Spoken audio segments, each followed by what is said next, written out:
புதிய தலைமுறை நேயர்களுக்கு வணக்கம். பகல்காம்ல பயங்கரவாதிகள் நடத்திய தாக்குதலுக்கு பதிலடியா பழி தீர்ப்பதற்காக பாகிஸ்தான்ல உள்ள பயங்கரவாத முகாம்களை தேடி தேடி போய் ஏவுகணைகளை வீசி இந்தியா தாக்குதல் நடத்தியிருக்கு. நேற்று நள்ளிரவு நேரத்தில் நாம எல்லாரும் தூங்கிட்டு இருந்த நேரத்தில் இந்திய ராணுவம் இந்த நடவடிக்கையை எடுத்திருக்காங்க. பகல்காம்ல பயங்கரவாதிகள் நடத்திய தாக்குதலில் இந்திய பெண்கள் சிலர் தங்களோட கணவரை இழந்தாங்க. அப்படி கணவரை இழந்த பெண்கள் நெற்றியில வைக்கக்கூடிய சிந்தூர் அப்படிங்கிற குங்குமத்தை தவிர்ப்பாங்க. அந்த பெண்களுக்கு நீதி கிடைப்பதற்காகவே இந்த நடவடிக்கைக்கு நாங்கள் ஆபரேஷன் சிந்தூர் அப்படின்னு சொல்லி பேர் வைக்கிறோம் அப்படின்னு சொல்லி தெரிவிச்சிருக்காங்க. இந்த ஆபரேஷன் சிந்தூர் எந்த நேரத்தில் மேற்கொள்ளப்பட்டது, எந்தெந்த பகுதிகளில் மேற்கொள்ளப்பட்டது, எதற்காக சரியாக 9 இடங்களில் குறி வச்சு இந்தியா தாக்குதல் நடத்தினாங்க அப்படிங்கிற முழு விவரத்தையும் இந்த வீடியோவில் பார்க்கலாம்.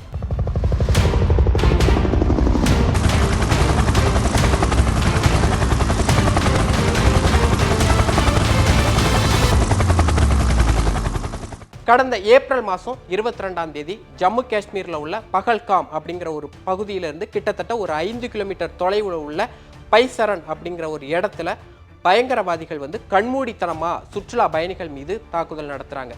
உங்களோட பெயர் என்ன, உங்களோட மதம் என்ன அப்படின்னு சொல்லி கேட்டு பயங்கரவாதிகள் தாக்குதல் நடத்துனாங்க. இந்த தாக்குதலில் 26 அப்பாவி சுற்றுலா பயணிகள் கொல்லப்பட்டாங்க. இந்தியா மட்டும் கிடையாது, உலக தலைவர்கள் பலரும் இந்த கோழைத்தனமான இந்த பயங்கரவாதிகளோட கோழைத்தனமான செயலுக்கு கண்டனம் தெரிவித்தாங்க. பிரதமர் மோடி பேசும்போது பயங்கரவாதிகள் தங்களோட கனவுல கூட நினைச்சு பார்க்க முடியாத அளவுக்கு எங்களோட பதில் நடவடிக்கை இருக்கும் அப்படின்னு சொல்லி திட்டவட்டமாக தெரிவிச்சிருந்தார். பயங்கரவாத தாக்குதல் நடந்து கிட்டத்தட்ட ஒரு 16 நாட்கள் ஆகுது. இன்று இந்தியா பொறுமையாக காத்திருந்து பயங்கரவாத முகாம்களை தேடி கண்டுபிடிச்சி தாக்குதல் நடத்தியிருக்காங்க. எந்தெந்த பகுதிகளில் தாக்குதல் நடத்தப்பட்டிருக்கு அப்படிங்கிற முழு விவரத்தை நான் ஒவ்வொன்றா சொல்கிறேன். முதலாவது நான் குறிப்பிட்டு பேச வேண்டிய இடம் முரிட்கே. இந்த முரிட்கே பகுதி எங்கே இருக்குது அப்படின்னா, பாகிஸ்தானில் உள்ள லாகூர்லேருந்து கிட்டத்தட்ட ஒரு 50 கிலோமீட்டர் தொலைவில் உள்ள பகுதி தான் முரிட்கே பகுதி. இந்த முரிட்கே பகுதி எதற்காக குறி வச்சு இந்தியா தாக்குதல் ஏவுகணைகளை வீசி தாக்குதல் நடத்தியிருக்காங்க அப்படின்னு பார்த்தீங்கன்னா, லஷ்கர்-இ-தொய்பாவோட தாயகம் தலைமையிடம் இந்த முரிட்கே பகுதி தான்.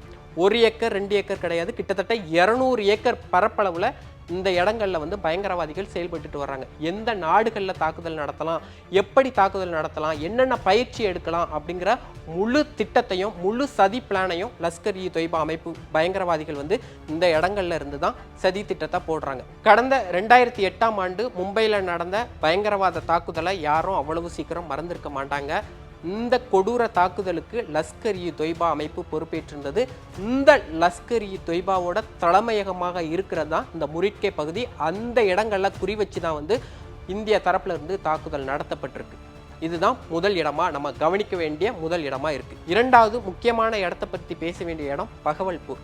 இந்த பகவல்பூரில் நடந்த தாக்குதலுக்கு முன்னால் நான் இன்னொரு விஷயத்தை குறிப்பிட்டு பேசுகிறேன். கடந்த 2019ஆம் ஆண்டு பிப்ரவரி மாதம் 14ஆம் தேதி புல்வாமா பகுதியில் ஒரு மிக கொடூரமான தற்கொலைப்படை தாக்குதல் நடத்தப்படுது. இந்த தற்கொலைப்படை தாக்குதலில் 40 CRPF வீரர்கள் கொல்லப்படுறாங்க. இந்த 40 வீரர்கள் கொல்லப்பட்டதற்கு பொறுப்பேற்ற அமைப்பு யார் அப்படின்னு பார்த்தீங்கன்னா, ஜெய்ஷ்-இ முகமது அப்படிங்கிற ஒரு பயங்கரவாத அமைப்பு தான் பொறுப்பேற்றாங்க. இந்த ஜெய்ஷ்-இ முகமது அமைப்பு இந்தியாவில் இந்த தாக்குதல் மட்டும் கிடையாது, நாடாளுமன்றத்தில் நடந்த தாக்குதல் இது மட்டும் கிடையாது, இந்தியாவில் நடந்த சில முக்கியமான தாக்குதலுக்கு இந்த ஜெய்ஷ்-இ முகமது அந்த பயங்கரவாத அமைப்பு பொறுப்பேற்றிருந்தாங்க. இந்த ஜெய்ஷ்-இ முகமது அமைப்போட தலைமையகம் தான் பகவல்பூரில் இருக்குது. அதுவும் சாதாரண இடம் கிடையாது, 1 ஏக்கர் 2 ஏக்கர் கிடையாது, கிட்டத்தட்ட 100 ஏக்கருக்கும் அதிகமான இடங்கள்ல இந்த ஜெய்ஷ்-இ முகமது அமைப்பு அங்கே செயல்பட்டு வர்றதா சொல்றாங்க. இங்க இந்த ஜெய்ஷ்-இ முகமது அமைப்போட பயங்கரவாதிகள் தங்களுக்கான பயிற்சி எடுத்துக்கிறாங்க. அவங்களுக்கான உதவிகள் பல இடங்கள்ல இருந்து கிடைக்கிறது. அவங்களுக்கான சதி திட்டம் எல்லாமே இந்த இடங்கள்ல இருந்து தான் செயல்படுத்தப்படுது. அதனால இந்த இடத்த குறி வச்சு முக்கியமான இடமா குறி வச்சு இந்தியா தரப்புல இருந்து ஏவுகணைகளை வீசி தாக்குதல் நடத்தியிருக்காங்க. அதாவது லஷ்கர்-இ-தொய்பாவோட தலைமையிடமா சொல்லப்படுற முரிட்கே இது மட்டும் கிடையாது, ஜெய்ஷ்-இ முகமது பயங்கரவாத அமைப்போட தலைமையகமாக சொல்லப்படுற பகவல்பூர் இந்த 2 இடங்கள்லையும் குறி வச்சு தாக்குதல் நடத்தியிருக்காங்க. 3வது இடமா நான் சொல்ல வேண்டிய இடம் என்ன அப்படின்னு பார்த்தீங்கன்னா, கோட்லி. இந்த கோட்லி இடம் எங்கே வருதுன்னு பார்த்தீங்கன்னா, பாகிஸ்தானோட ஆக்கிரமிப்பு காஷ்மீர் பகுதியில் வருது. இந்த கோட்லி இடத்துல யார் இருக்காங்க அப்படின்னு பார்த்தீங்கன்னா, இங்கேயும் பயங்கரவாத அமைப்புகள் தான் இருக்கிறாங்க. இவங்க குறிப்பிட்ட சில விஷயங்கள்ல அவங்க ஜாம்பவான்களா இருக்கிறதா சொல்றாங்க. அதாவது என்ன அப்படின்னு பார்த்தீங்கன்னா, தற்கொலைப்படை தாக்குதல். எந்த இடங்கள்ல நம்ம தற்கொலைப்படை தாக்குதல் நடத்தணும் அப்படிங்கிற ஒரு மூளையா செயல்படுற இடமா வந்து இந்த கோட்லி இடம் இருக்கிறதா சொல்றாங்க. இந்த இடத்தையும் குறி வச்சு இந்திய ராணுவம் வந்து தாக்குதல் நடத்தியிருக்காங்க. இது எல்லை கட்டுப்பாடு கோட்டு பகுதியில் அமைஞ்சிருக்கிற இடமா அந்த கோட்லி பகுதி இருக்கிறதா சொல்றாங்க. 4வது இடமா என்ன அப்படின்னு பார்த்தீங்கன்னா, எல்லை கட்டுப்பாடு கோட்டில் இருந்து கிட்டத்தட்ட ஒரு 16 கிலோமீட்டர் தொலைவில் உள்ள ஒரு இடத்துல தாக்குதல் நடத்தியிருக்காங்க. இந்த இடத்த பயங்கரவாதிகள் எதற்காக பயன்படுத்திட்டு வந்திருக்காங்க அப்படின்னு பார்த்தீங்கன்னா, அவங்க வந்து லான்ச் பேட் இடமா அந்த இடத்த பயன்படுத்திட்டு வந்திருக்காங்க. குல்பூர் அப்படிங்கிற இடம் தான் அந்த இடம். இந்த இடங்கள்ல தான் வந்து அவங்க வந்து ஏவுகணைகளை வீசுறது, பீரங்கிகளை வீசுறது, குண்டுகளை வீசுறது, அதற்கான ஒரு இடமா வந்து லான்ச் பேடா வந்து பயங்கரவாதிகள் இந்த இடத்த பயன்படுத்திட்டு வந்திருக்காங்க. இந்த குல்பூர் பகுதிகளையும் குறிவச்சு இந்தியா தாக்குதல் நடத்தியிருக்காங்க. மொத்தமா 9 இடங்களை குறிவச்சு இந்திய ராணுவம் வந்து தாக்குதலை நடத்தியிருக்காங்க. அதுல இந்த 4 இடங்களும் குறிப்பிடத்தக்க இடங்களா இருக்குது. மொத்தமா 9 இடங்கள் நான் குறிப்பிட்டிருந்தாலும் அதுல 4 இடங்கள் வந்து பாகிஸ்தான்ல உள்ள பயங்கரவாத முகாம்கள் மீதான இடங்கள். இன்னும் 5 இடங்கள் வந்து பாகிஸ்தான் ஆக்கிரமிப்பு காஷ்மீர்ல உள்ள ஒரு 5 இடங்கள். ஆக மொத்தம் 9 இடங்கள். இராணுவப்படை, விமானப்படை, கப்பற்படை அப்படின்னு சொல்லி 3 படைகளும் சேர்ந்து அவங்க திட்டமிட்டு கச்சிதமா இந்திய ராணுவம் இந்த நடவடிக்கையை மேற்கொண்டிருக்காங்க. நேற்று நள்ளிரவு சரியாக 1:44 மணி அளவுல இந்த நடவடிக்கை மேற்கொள்ளப்பட்டிருக்கதா இந்திய ராணுவம் தரப்புல தெரிவிச்சிருக்காங்க. இந்திய ராணுவத்தோட இந்த செயலுக்கு தமிழ்நாடு முதலமைச்சர் உட்பட பல தலைவர்களும் தங்களோட பாராட்டை தெரிவிச்சுட்டு வர்றாங்க. இந்திய ஆர்மி தரப்புல தங்களோட எக்ஸ் பக்கத்துல வந்து தெரிவிக்கும் போது வந்து நீதி நிலைநாட்டப்பட்டு விட்டது, ஜெய்ஹிந்த் அப்படின்னு சொல்லி ஒரு டாக்லைன் கொடுத்து இந்த விஷயத்தை பகிர்ந்திருக்காங்க. ராணுவம் மேற்கொண்ட இந்த நடவடிக்கைக்கு ஆபரேஷன் சிந்தூர் அப்படின்னு சொல்லி பேர் வச்சிருக்காங்க. பொதுவா சிந்தூர் அப்படிங்கிறது வந்து திலகத்தை குறிக்குது. அதாவது சிந்தூர் திலகம் அப்படிங்கிறது வந்து திருமணமான பெண்கள் வந்து உச்சந்தலையில பொட்டு வைக்கிறாங்க. அதை தான் சிந்தூர் திலகம் அப்படின்னு சொல்லி குறிப்பிடுறாங்க. இந்த பயங்கரவாதி தாக்குதல்ல நிறைய பெண்கள் வந்து தங்களோட கணவர்களை இழந்தாங்க. அப்படி கணவரை இழந்த பெண்கள் வந்து உச்சந்தலையில குங்குமம் வைக்க முடியாத ஒரு துர்பாக்கிய நிலை ஏற்பட்டிருக்குது. அந்த பெண்களுக்கு நீதி கிடைப்பதற்காகவே இந்த ஆபரேஷனுக்கு நாங்கள் ஆபரேஷன் சிந்தூர் அப்படின்னு சொல்லி பேர் வச்சிருக்கதாகவும் தகவல் வந்துட்டு இருக்கு. எக்ஸ் உள்ளிட்ட சமூக வலைதளங்கள்ல இந்திய ராணுவத்தோட இந்த நடவடிக்கைக்கு பாராட்டு விதமா பல தரப்புல இருந்தும் பாராட்டு கிடைச்சிட்டு வருது.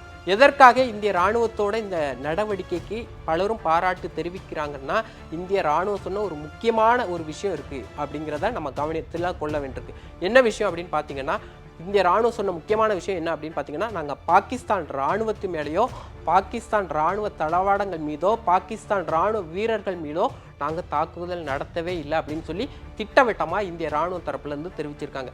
பயங்கரவாதிகள் எங்கே இருக்கிறாங்களோ, பயங்கரவாத முகாம்கள் எங்கே இருக்குதோ அந்த இடத்த நாங்கள் துல்லியமாக கணிச்சு எங்களோட டார்கெட்டை சரியாக நிதானமாக நின்று செஞ்சுருக்கோம் அப்படின்னு சொல்லி இந்திய ராணுவ தரப்புலேருந்து தெரிவிச்சிருக்காங்க.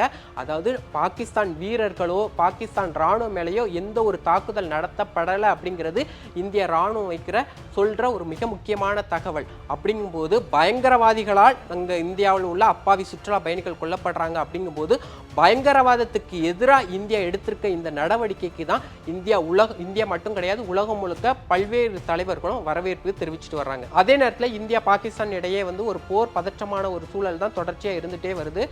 விமான சேவை ரத்து, விமான நிலையங்கள் மூடல் அப்படின்னு தொடர்ச்சியாக செய்திகள் வந்து கொண்டே இருக்குது, தொடர்ச்சியாக அறிவிப்புகள் வந்து கொண்டே இருக்குது.